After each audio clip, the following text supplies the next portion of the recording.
አንድ አባት ሰሞኑን በዚህ በማህበራዊ ሚዲያው ቫይራል ወጥተዋል።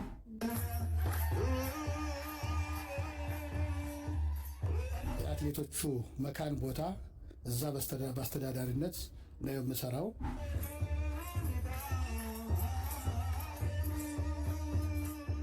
እንኳን ለጾመ ነቢያት በሰላም አደረሳችሁ ውድ ቤተሰቦቼ።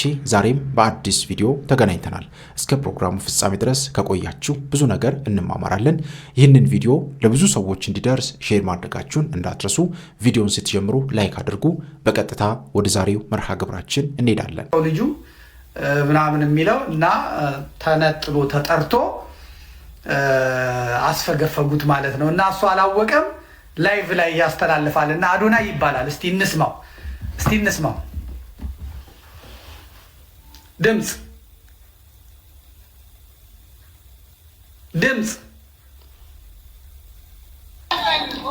ከመጀመሪያው ኦኬ ተው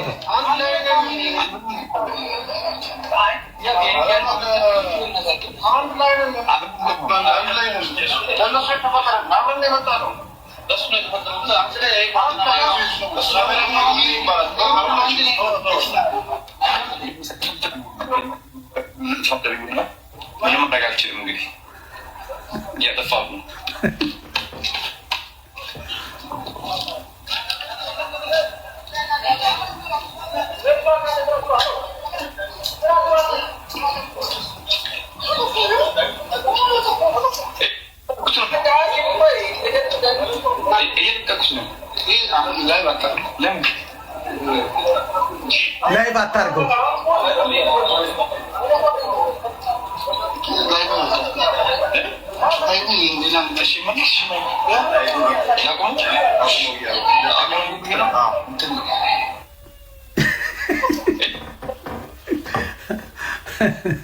እና እዚች ጋር አረንጓዴ እዚች ጋር ቢጫ እዚች ጋር ቀይ እዚች ጋር ስላለች እንደዚህ አረንጓዴ ቢጫ ቀይ ነው ያደረገው። ያው ትግሬ ስለሆነ ልጁ የኢትዮጵያዊነት መንፈስ ይኖረዋል ተብሎ አልተጠበቀም። ግን እሱ ውርጫው የኢትዮጵያ ነው እኔ ኢትዮጵያዊ ነኝ ብሎ ነው አረንጓዴ ቢጫ ቀይ ቀለም እዚህ ላይ ያስቀባው እና የአረቡ መንግስታችን የኦሮሞማው መንግስታችን ደግሞ ባንዲራዋን ሊቀይር ኢትዮጵያ የሚለውንም ስም ሊቀይር በዝግጅት ላይ ስላለ ዓለም አቀፍ በሆነ ሚዲያ ላይ ታዋቂ ቲክቶከር 12000 ሰው ላይቭ እያየ እንዴት ትቀባለህ ብለህ ፈግፍግ ብለውታል። ያየፈገፈገ ነበር። ላይቭ እየታየ ነው እንዲያው አስጠጣህን አስወገርከን በል ይሄንን አጥፋው ብለውት አስጠፍተውታል ማለት ነው። ያው የተቀደባጨጨቡ ነገሮች ነው የማየው። አይቼ ተናግሬው ነበረ ልጁን እና አንድ ሁለት ሰዎች እስቲ ዘመዴ እነዚህን ነገሮች እያቸው ልጁ የሚናገረውን ብለውኛል። ልጁ ምንም ይሁን ምን እነዛ የተናገራቸውን ነገሮች በጣም ሰምቼ ነበር እና በጣም ሰው የሚጎዳበትን እግዚአብሔር በአንድም በሌላም ይናገራል። በልጁ ላይ አድሮ የተናገረው ነገር እኔ ስለ እውነት በጣም ነው ያደነኩት እና በጣም ነው ደግሞ እንትን ያልኩት። ሌላው እንዳለ ሆኖ ቢሰሙት ያችን የተቆረጠችዋን ነገር ቢሰሙት ብዙ የተከሰሰበት ጉዳይ በማስተርቤሽን ጉዳይ ነው የከሰሱት እና በዛ ነው እንትን ሰግጥ ፈምስ ደድብ ፈምስ የሚለው ነገር ትክክል አይደለም። ጋይድ የሚያደርገው ነገር ቢኖርና ደግሞ ቅቡልነቱ እንደዚህ ሰፊ ከሆነ በተለይ ማንም የማይደፍረውን ነገር ይሄ የማስተርቤሽን ጉዳይ የወጣቶች ችግር ነው፣ የብዙ ሰዎች ችግር ነው። የብዙ ሰዎች የስራ ማጣት፣ የብዙ ሰዎች የእረፍት ማጣት፣ የብዙ ሰዎች የስሜት ማጣት፣ የብዙ ሰዎች ሰነፍ በጣም ደካማ ልፍስፍስ የመሆናቸው ዋነኛው ምክንያት በዚህ ራስን በራስ በማርካት ጉዳይ ላይ ያለው ነው። ያንን ከመንፈስ ጋር አያይዞ የተናገረው ነገር የብዙ ሰዎችን እኛም ደግሞ የማማከር አገልግሎት ስሰጥ እንደ ሃይማኖት መምህርነታችን ብዙ ሰዎች ሲመጡ ጉዳታቸው ይሄ ነው። ወጣቶች የምንሰጠውን የተናገረው የተናገረበት መንገድ የገለጸበት መንገድ እጅግ ማንም ደፍሮ የማይናገረውን ነው የተናገረው። እኔ ለዚህ በእውነት አጨበጭብለታለሁ። ለምን ያንን ነጥለው ቆራርጠው ብዙዎቻችንን እንዳሳሳቱ አላውቅም። እንደነገርኳችሁ እኔ ይቅርታ ጠይቀዋለሁ። ከመነኮሱ 15 ዓመት ሆኗቸዋል። ግን የዛሬ 10 ዓመት ለ5 ዓመት ያክል መንኩሰው የዛሬ 10 ዓመት በቃ የጠፉ ናቸው። ከዛ በኋላ የዛሬ ዓመት አገኘኋቸው 2017 ላይ ግንቦት ወር ላይ ያገኘኋቸው። ልጄና እስቲ ያሉኝ አቤት አልኳቸው። አንተ መምህር ተስፋ አይደለህ አሉኝ። አዎ ይኸውልህ እኔ መነኩሴ ነበርኩ 5 ዓመት መንኩሻለሁ። 10 ዓመት ደግሞ ከምንኩስና ወጥቼ ዱርዬና አጭበርባሪ ዘማዊ ሆኜ ኖሬያለሁ እና እንደዚሁ የምንኩስና ልብሴን እንደለበስኩኝ ወደ ሴተኛ ዳሪ መሄድ ከብዶኝ ልብሴን አውልቄ ሴተኛ ዳሪ ጋር ገባሁ። እንቅልፍ ጥሎኝ ስተኛ ፌስታል ውስጥ ያስኩት ምን እንደሆነ አውጥታ አይታ መናገር እኮ የሚከብደኝ አንዳንድ ቀን ልብሱን ለበሰችውና የምንኩስና ልብሴን ለበሰችውና አሉ ከእንቅልፍ ቀሰቀሰችኝ አሉ። እንግዲህ የሴተኛ ዳሪ ቤት ታውቃላችሁ፣ እንደዚህ አረቄ ምናምን የሚሸጡ ሴቶች በጣም ጠባብና ትንሽዬ ቤት ነው። ላልጋና ለቁጭ ለምትልበት ቦታ ብቻ ነው የሚኖራት። እያለቀሱ ነው የሚነግሩኝ። በነገራችን ላይ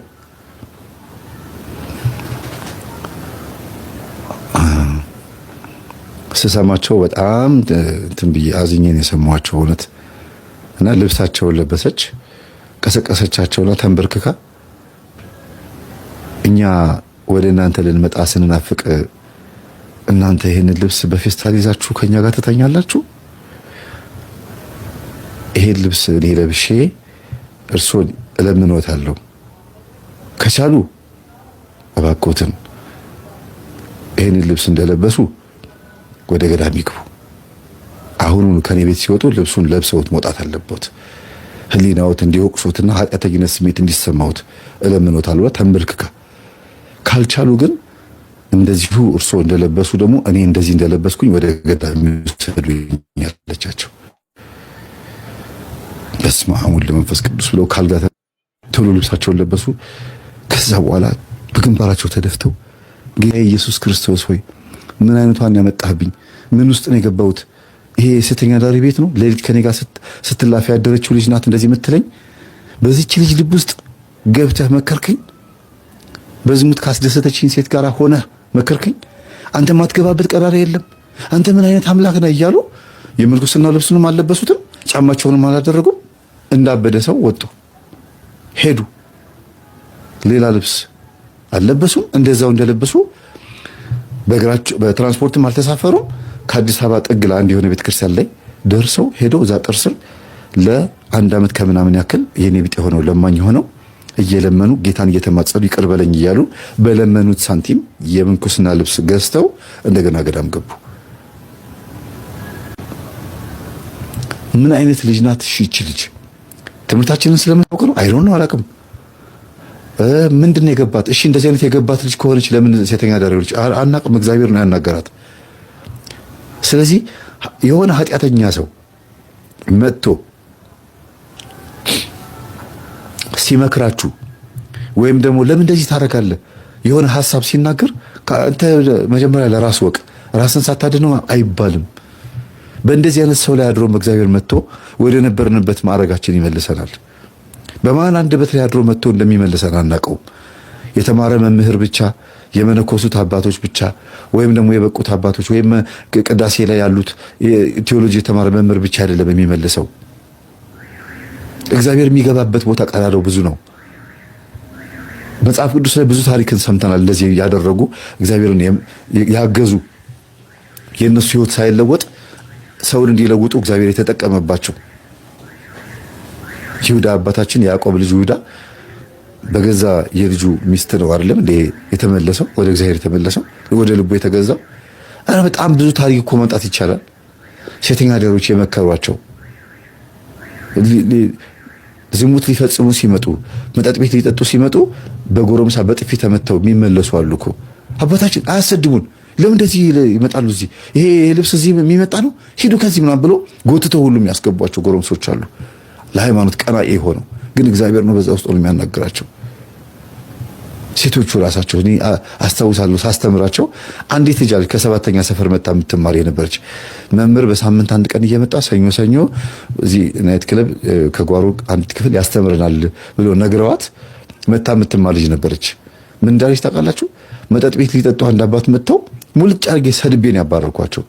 ከዛ ወጥተው ከኛ እዛ ደግሞ ሌላ መጠጥ ቤት ሊገቡ ሲሉ እዛም ገብቼ ውጡ ሄዱ ከዚህ እያልኩ ከዛ መጨረሻ ላይ ነይ እስቲ የኔ ልጅ አሏት።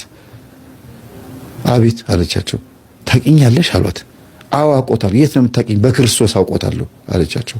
ገና እኮ እየተማረች ነው የኛን ትምህርት። ገና ከኃጢአቷ እኮ አልተላቀቀችም። ሴተኛ አዳሪነትን እየሰራችበት ግን ወንጌል ለመማር የምትመጣው ባስ ተሳፍራ ታክሲ ተሳፍራ መጣ ነው እኔ የማስተምርበት ቦታ ላይ የምትመጣው። በክርስቶስ አውቆታለሁ፣ ሌላ ቦታ የትም አላውቆትም። ይሄ ልብስ እርሶን በደንብ ነው የሚያሳውቁት። እኔ ብቻ አለም ሁሉም ያውቆታል። ምን መነኩሴ መሆኑት ይታወቃል። ከዚህ በላይ ምን ይፈልጋሉ አለቻቸው። ልጅ እግዚአብሔር ይስጥሽ ተባረኪ ብለው እጇን ስመዋት ሄዱ። እና አጠፋሁ እንደ መምህር አለችኝ። በአንቺ ላይ ሆኖ እግዚአብሔር እኛን አባት መልሷቸዋል ያልኳት። ምናልባትም ደግሞ ላይ መጡ ይችላል አልኳት። አዎ ደግሞ መተው ያውቁም አለችኝ። ሁሌ ነበር የሚመጡት፣ ከዛ በኋላ መተው ያውቁም። እና እዚህ መጨረሻ ላይ ነገርኳችሁ መነኩሴ አንተ ማትገባበት ቦታ የለም። እግዚአብሔር ሆይ ደግሞ በዚህች ልጅ ታናገረኛለህ? አንተ ማትገባ ምን አይነት አምላክ ነህ እያሉ እየጮሁ ነው የሄዱት። እየጮሁ በቃ እንዳበደ ሰው ታውቃላችሁ። እንደዚህ ነው የሄድኩት አሉ። አሁን እንዴት መጡ አልኳቸው። ልጄ ሞታብኝ ለጥምቀት የግዴታ ለቅሶ መድረስ አለብኝ ብዬ ተጣልተው ልጆቼ ተፋጁ በሀብት ንብረት። ስለዚህ ላስታርቃቸው ነው የመጣሁትና ቶሎ መለሳለሁ ወደ ምናኔ፣ በዛ ምክንያት ነው የመጣሁት አሉኝ።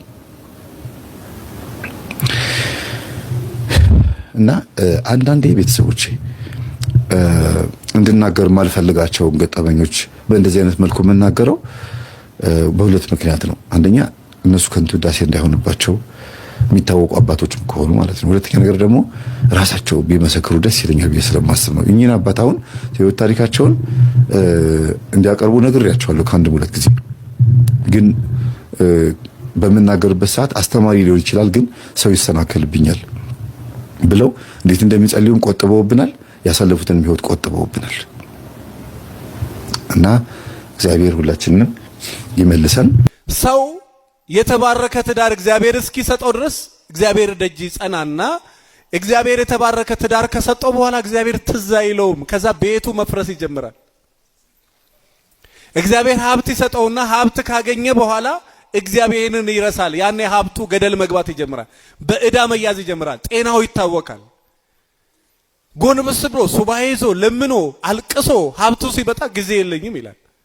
ያን ጊዜ ሰላሙን ማጣት ይጀምራል። ትላንትና ቁጭ ብላ በስነ ስርዓት ስትኖር የነበረች ሴት ማስቸገር ትጀምራለች። በቅሎ የተገዛች ቀን አታስቸግርም።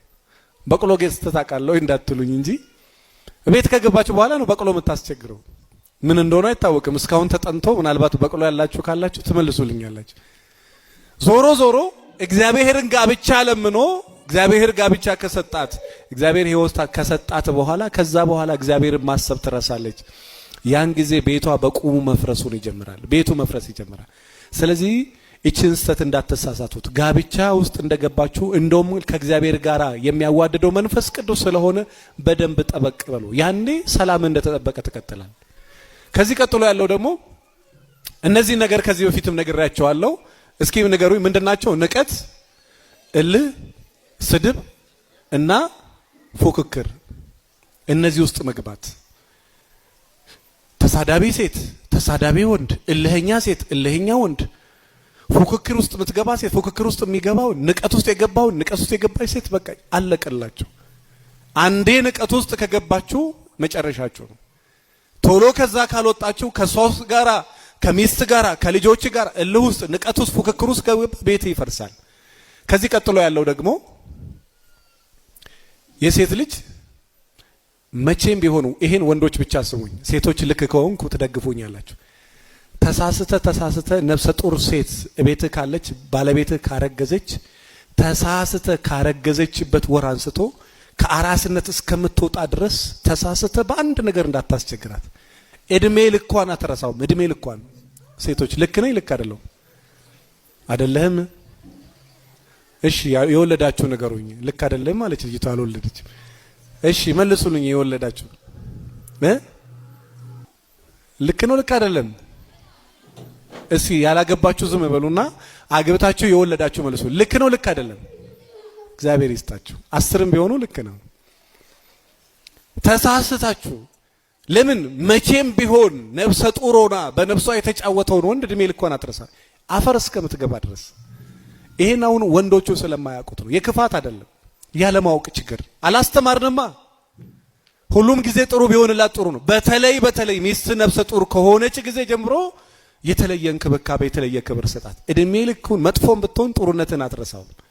በዚህ ወራት ላይ ግን መጥፎ ከሆንክ ለነግርህ ከምችለው መቼም ቢሆን ነው ማትረሳለ። መቼም ቢሆን እሱ እኮ ይቅር ለማለት አሁን ሰለቸኝ በዛብኝ እኮ አላለም እግዚአብሔር። ንስሐ ግቡ ይላል ዛሬ። በጣም ይገርማል።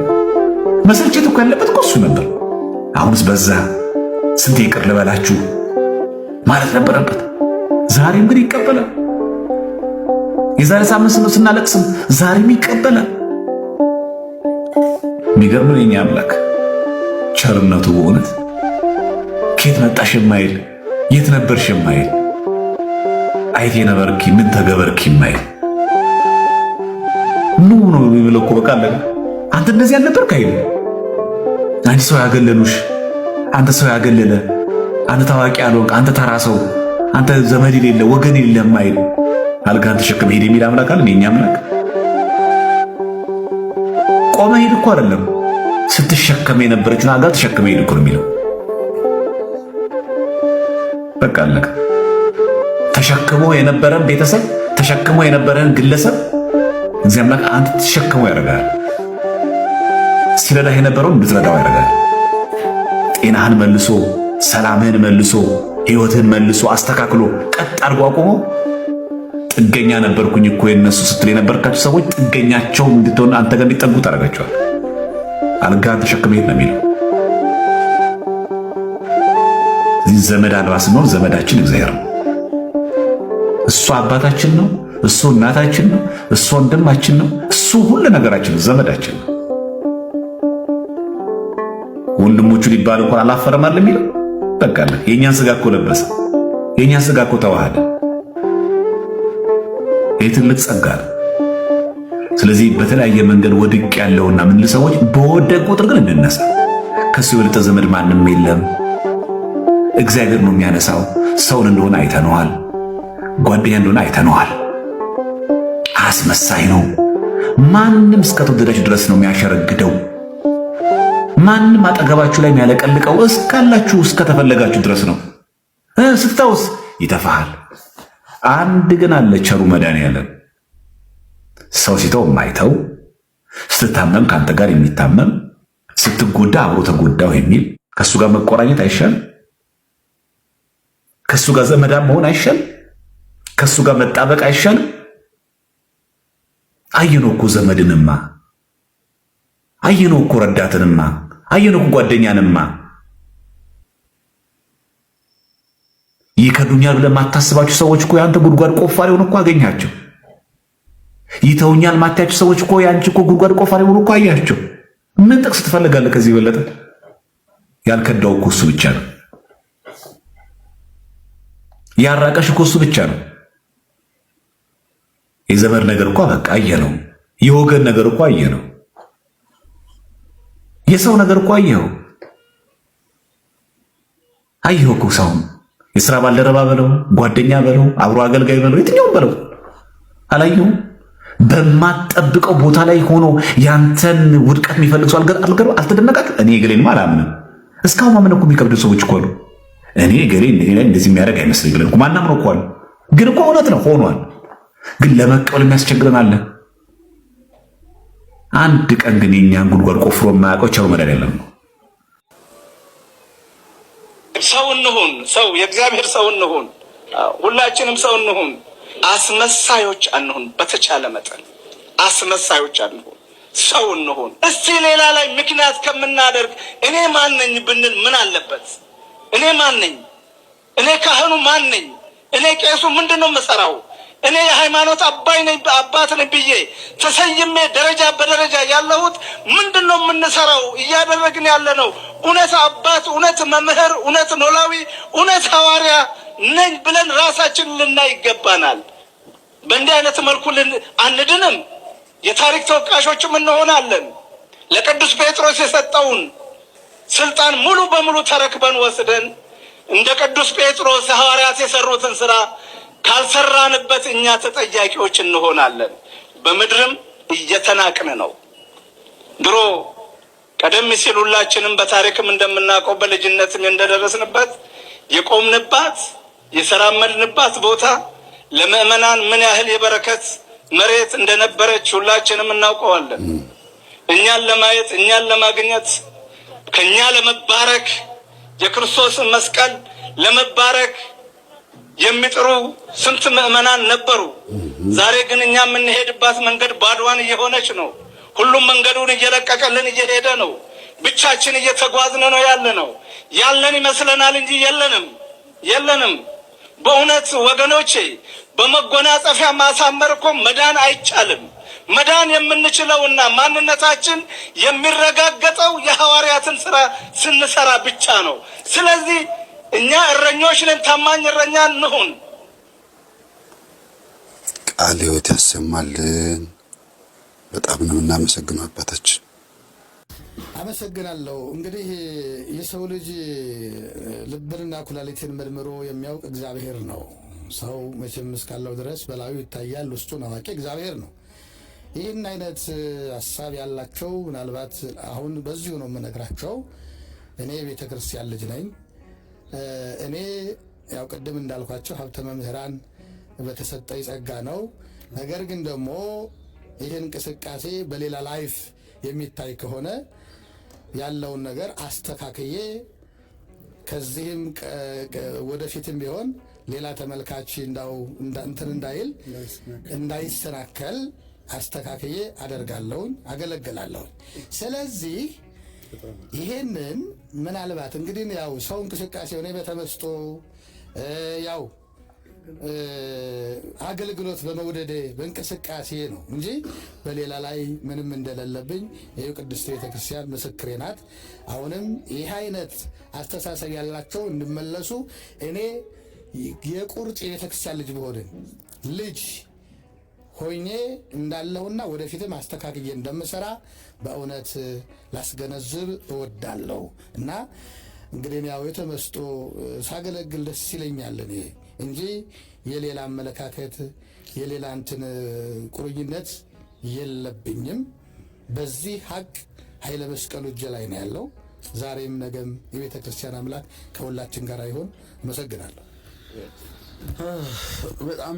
በጣም ነው የምናመሰግነው አባታችን። እንግዲህ በአርሲ ሀገረ ስብከት ፈተናውን ተቋቁመው ችግሩን ተቋቁመው ቅድስት ቤተ ክርስቲያንን እያገለገሉ ያሉ ድጓ ያስመሰከሩ ሊቅ የሆኑ አባት አዲስ አበባ መግባት እየቻሉ ጓደኞቻቸው አዲስ አበባ ገብተው ሌሎች ታላላቅ አድባራት ገብተው እሳቸው ግን በእውነት እንደዚህ ባለ በቅንነት በንጽህና ቅድስት ቤተክርስቲያን የሚያገለግሉ አባት ለመሆናቸው አረጋግጠናል። ደግሞ ከእሳቸው ጋር የኖሩ በአስተዳዳሪነት በወዳጅነት በመምህርነት ከእሳቸው ጋር የኖሩ ታላቁ አባት ሊቀ አእላፍ ኪዳኑ መምህር ኪዳኑ አሉ።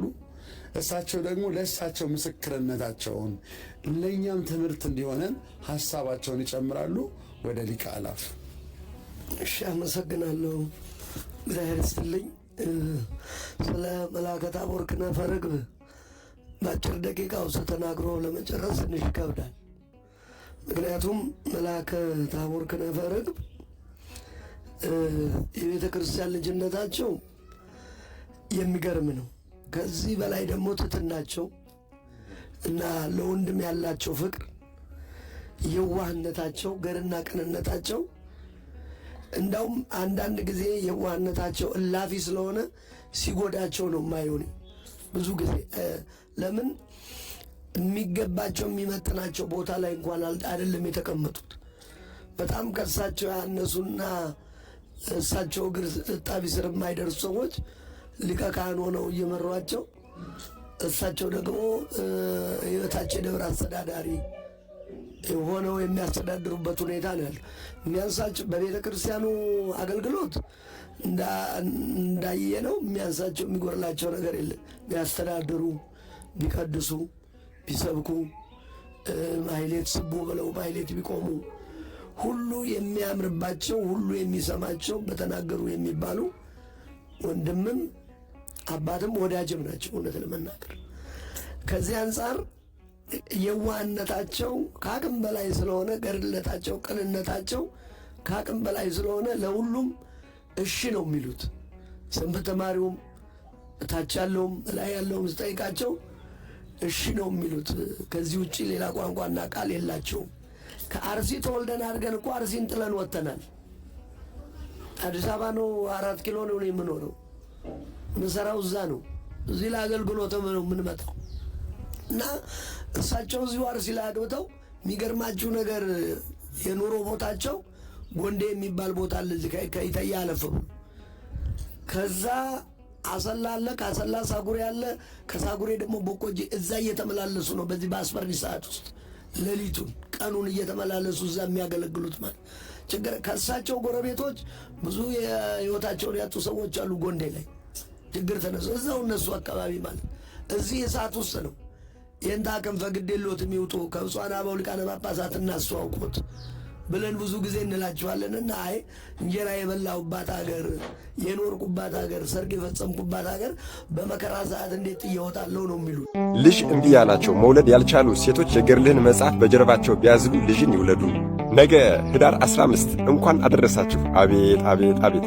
ሁሌም ቢሆን በጉጉት የምንጠብቀው የምንባረክበት የምንቀደስበትና ትልቅ በረከትን የምናገኝበት የታላቁ የቅዱሱ ሰማዕት አባታችን የልደት በዓል ደረሰ።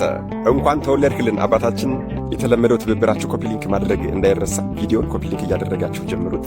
በአንተ ስም የተሰየመ ቤተክርስቲያን ባለበት የአንተ ስም በተጠራበት ገድልህ በተቀመጠበት ቦታ የሕፃናት እልቂት፣ ሞት፣ ወረርሽኝ፣ በሽታ አይከሰትም የተባለ ልጅ እምቢ ያላቸው መውለድ ያልቻሉ ሴቶች የገድልህን መጽሐፍ በጀርባቸው ቢያዝሉ ልጅን ይውለዱ።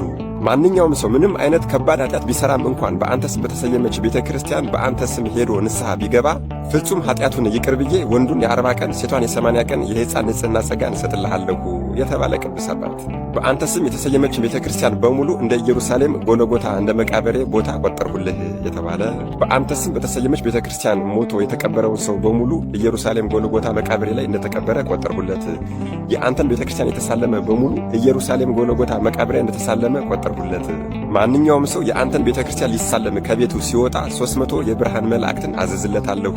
እነዚህ ቅዱሳን መላእክትም እርሱን ምንም አይነት እንዳይነካው ይጠብቁትና የእግሩን የእያንዳንዱን እርምጃ እየቆጠሩ ቤተክርስቲያን ደርሶ እስከሚመለስ ድረስ እያንዳንዱን የእግሩን ኮቴ እርምጃ እየቆጠሩ በሰማያዊት ኢየሩሳሌም በወርቅ ቀለም እንዲጽፉለት አደርግልሃለሁ የተባለ ቅዱስ አባት። አንተም ክብርህና ልዕልናህ ማዕረግህ ከሰባቱ ሊቃነ መላእክት ጋር እኩል አድርጌሃለሁና በቀኝ ቆመህ ባለሟሎችህን ትማልድላቸዋለህ የተባለ ቅዱስ አባት። በአንተ ስም በተሰየመች ቤተክርስቲያን ሄዶ የሚጸልይን ሰው የሚማጸንን ሰው በቃል ኪዳን የተማመነን ሰው ልመናና ጸሎቱን ወደ አንተ የሚያደርሱ 300 መላእክትን አዘዝኩልህ። ልመናውና ጸሎቱን ሐሳቡንም ሁሉ በወርቅ ቀለም እንዲጽፉለት አዘዝኩልህ። ማንኛውም ሰው ኃጢአቱ ምንም ያክል ቢከብድ እንደ ባህር አሸዋ እንደ ሰማይ ከዋክብት ቢበዛም እንኳን በአንተ ቤተክርስቲያን ሄዶ ንስሐ ቢገባ እስከ 25 ትውልድ ድረስ እምርልሃለሁ የተባለ ቅዱስ አባት። ስምህን የጠሩ በሙሉ ይዳኑ። የአንተንና የእናትህን ስቃይ እያሰቡ በቤተ ክርስቲያን ላይ ተገኝተው ያዘኑና ያለቀሱ ሰዎችን በሰማያዊት ኢየሩሳሌም እኔ ደስ አሰኛቸዋለሁ። በበዓላትህ ቀን ማለትም በህዳር 15 በተወለድክበት፣ በሐምሌ 19 በእቶነ እሳት በተቃጠልክበት፣ በጥር 15 ደግሞ ጽኑ ስቃይን ተሰቃይተህ አንገትህን በተሰየፍክበት እንዲሁም ደግሞ በየወሩ በሚደረገው የመታሰቢያ ቀን በቤተ ክርስቲያን ላይ ተገኝቶ በዓልህን ያከበረውን በቃል ኪዳን የተማመነውና በስም የተማጸነውን ሰው እስከ 45 ትውልድ ድረስ ማርኩልህ የተባለ ቅዱስ አባት። ይህ ለበረሃውያን ለመናንያንና ለመነኮሳት ልጃቸው ሲሆን አባታቸው፣ አባታቸው ሲሆን ልጃቸው የሆነላቸው፣ ለሰማዕታት ኩራታቸው፣ ለእኛ ለምእመናን ለሕዝበ ክርስቲያኖች ደግሞ መጽናኛችን፣ መታመኛችን፣ ኩራታችን፣ ትምክህታችን የሆነው ሕፃናት ልጆቻችንን በእግዚአብሔር ፊት በፍቅርና በሞገስ እንዲያድጉ የሚያደርግልን ክብሩና ልዕልናው ከሰባቱ ሊቃነ መላእክት ጋር አንድ የሆነለት በ144,000 የቤተልሔም ሕፃናት ላይ አለቃ ሆኖ የተሾመ ገና በ3 ዓመት ከአንድ ወሩ በ3 ዓመት ከአንድ ወሩ ሰማዕትነትን የተቀበለው መልካም ዛፍ መልካም ፍሬን ያፈራልና የአንገቤናዊቷ የቅድስት ኢየሉጣ ልጅ አንጌቤናዊው ሕፃኑ ሰማዕት ቅዱስ ቂርቆስ ነገ ህዳር 15 የተወለደበት የልደት በዓሉ ነው። እንኳን ተወለድክልን አባታችን። አደራ የተለመደው ትብብራችሁ ኮፒ ሊንክ ማድረግ እንዳይደረሳ። የምትችሉ 15 ጊዜ የማትችሉ ደግሞ ቢያንስ 3 ጊዜ ኮፒ ሊንክ እንድታደርጉልኝ እጠይቃለሁ። ለቤቱ አዲስ የሆናችሁ ፎሎ ማድረግ እንዳይረሳ። መድኃኔ ዓለም ኢየሱስ ክርስቶስ ከታላቁ ሰማዕት ከሕፃኑ ቅዱስ ቂርቆስና ከእናቱ ከቅድስት ኢየሉጣ ረድኤት፣ በረከት፣ ምልጃ፣ ቃል ኪዳን፣ ፍቅር አይለየን። አሜን። ይቆየን። በመጨረሻም እንግዲህ ውድ ቤተሰቦቼ በዛሬው ቆይታችን በዛሬው ትምህርቶቻችን እነዚህንና መሰል ጉዳዮችን ለመዳሰስ ለማየት ሞክረናል። በቀጣይም እንደዚሁ የሚያነቁ የሚያበረታቱ መንፈሳዊነታችንን ከፍ የሚያደርጉ ትምህርቶችን ቪዲዮዎችን ይዤላችሁ እስከምንገናኝ ድረስ የቅዱሳን አምላክ ከሁላችን ጋር ይሁን። የነቢያት የሐዋርያት የቅዱሳን አባቶቻችን ረድኤት በረከት በሁላችን ላይ ይደርብን። እግዚአብሔር አምላካችን ጾማችንን ጸሎታችንን የበረከት የሰላም ያድርግልን። እግዚአብሔር አምላካችን በቤታችን በኑሯችን ይገኝልን። መድኃኔዓለም አባታችን ሁላችንንም ይባርከን። ይህንን ቪዲዮ ለብዙ ሰዎች እንዲደርስ ሼር ማድረጋችሁን እንዳትረሱ። በያላችሁበት ሁላችሁም ውድ ቤተሰቦቼ ሰላም እግዚአብሔር ከሁላችሁ ጋር ይሁን እላለሁኝ። ይቆየን። አሜን።